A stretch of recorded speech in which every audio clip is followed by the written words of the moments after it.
2600 বছর আগে মহামতি গৌতম বুদ্ধ জন্মগ্রহণ করেন এবং তিনি বিশ্বের বহু মানুষের কাছে প্রিয় হন।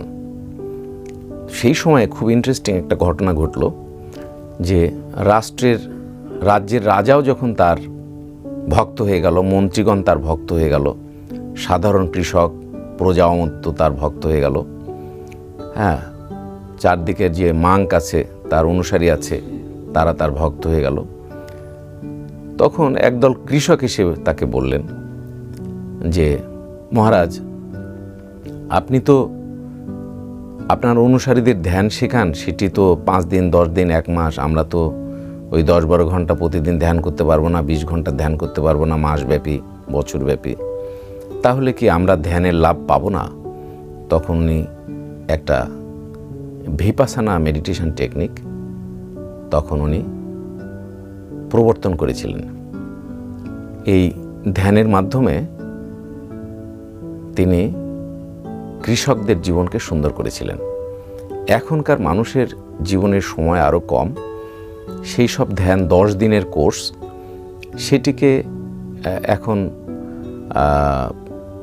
অনেক মানুষ করতে পারে, অনেক মানুষ করতে পারে না, কারণ সময় নাই আধুনিক মানুষের।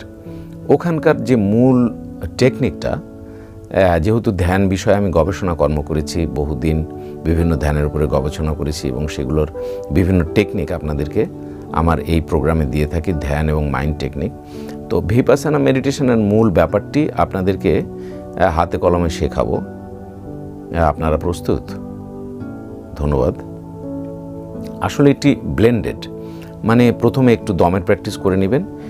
এটি পিওর যে ভিপাসানাই হচ্ছে এরকম না, কারণ আমি তো ধ্যান গবেষণা করেছি। আমি যখন একটা টেকনিক বলি তখন আরেকটা টেকনিকের কিছু অংশ সেখানে ঢুকে পড়ে, যদি ভালো অংশ থাকে। এটি আমি ঠেকাতে পারি না, কারণ কি যে আমি চাই কল্যাণ হোক, ভালো হোক। তখন কি করি যে এর ভালো ওর ভালো ব্লেন্ডেড করে সব ভালো দেই।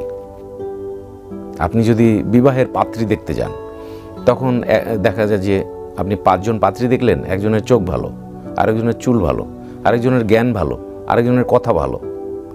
তো যখন সুপাত্রী হয় তখন সবগুলো এক জায়গায় করলে তখন সুপাত্রী। সেই পাত্রীর চোখ ভালো, চুল ভালো, কথা ভালো, জ্ঞান ভালো, হাঁটা চলা বুদ্ধি ভালো, বংশ ভালো।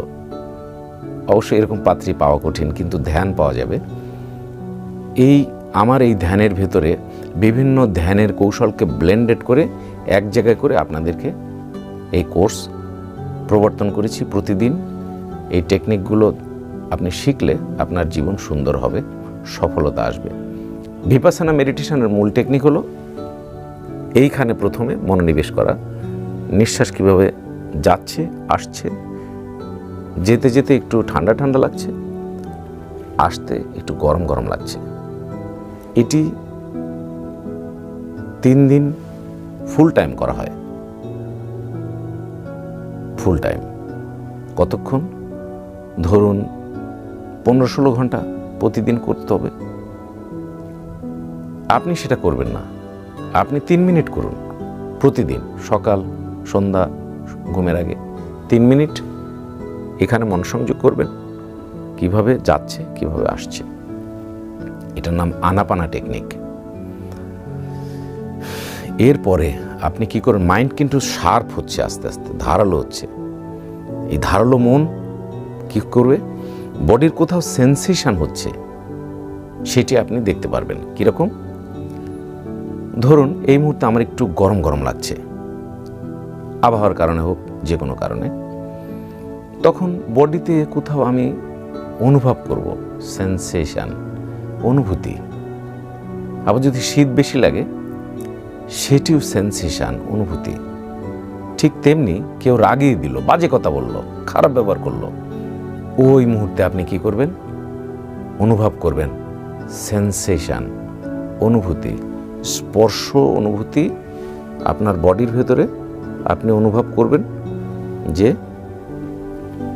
কি করে একটা শিহরণ হচ্ছে ভিতরে। কামনার শিহরণ আছে, বাসনার শিহরণ আছে, রাগ ক্রোধ হিংসা সব কিছুর শিহরণ আছে, কিন্তু আমরা টের পাই না। যখন ধ্যান করতে করতে মাইন্ডকে শার্প করবেন তখন যে কোনো কিছু আপনি টের পাবেন। যখন টের পাবেন তখনই মিরাকেল ঘটনা কি সেটা হলো যে আপনার মনের পাওয়ার বেড়ে গেল, শাসন বেড়ে গেল।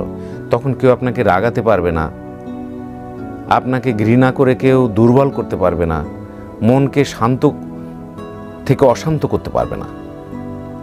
আপনি তখন দেখবেন যে কেউ খারাপ ব্যবহার করে, এটা ওর সমস্যা, আপনি দেখছেন এবং পর্যবেক্ষণ করছেন।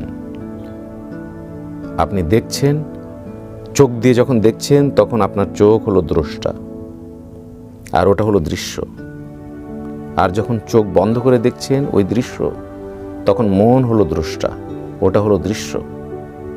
এভাবে আপনি কনসাসনেস দিয়ে আবার মনকে দেখছেন, মন খারাপ, মন ভালো, এটি দেখছেন। এই দেখার মাধ্যমে কি হচ্ছে, মাইন্ড শার্প হয়ে যাচ্ছে। তখন কেউ রাগিয়ে দিল, সাথে সাথে আপনার বডির মধ্যে সেন্সেশন লক্ষ্য করবেন। তখন ওই রাগ থেকে আপনার মনটা সরে গেল, তাহলে কিন্তু ক্রোধ আর থাকলো না। এইভাবে যোগীরা, ধ্যানীরা, গুণীরা মাইন্ড কন্ট্রোল শিখেছে টেকনিকের মাধ্যমে। সো আপনি কি করবেন, এখানে প্রথমে নিঃশ্বাসে মনোযোগ, এরপরে সেন্সেশন লক্ষ্য করবেন। তো ওই মেডিটেশন টেকনিকে, গৌতম বুদ্ধের ওই মেডিটেশন টেকনিকে পরবর্তী দীর্ঘদিন ধরে ওই বডির সেন্সেশনকে লক্ষ্য করা হয়। মাথার তালু থেকে পা পর্যন্ত আস্তে আস্তে আস্তে আস্তে স্ক্যান করে নিচে নামবে, দেখবেন, অনুভব করবেন। আবার নিচের থেকে আস্তে আস্তে আস্তে আস্তে ধীরে ধীরে ধীরে ধীরে স্ক্যান করবেন, দেখবেন, আবার মাথার তালুতে আসবেন। এইভাবে আপনি অবজার্ভ করবেন, আপনার মাইন্ড শার্প হবে।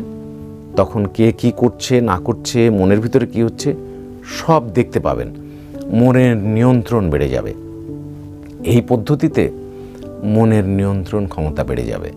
অর্থাৎ ভিপাসানা পদ্ধতিতে মনের নিয়ন্ত্রণ ক্ষমতা এটা। ধন্যবাদ সবাইকে।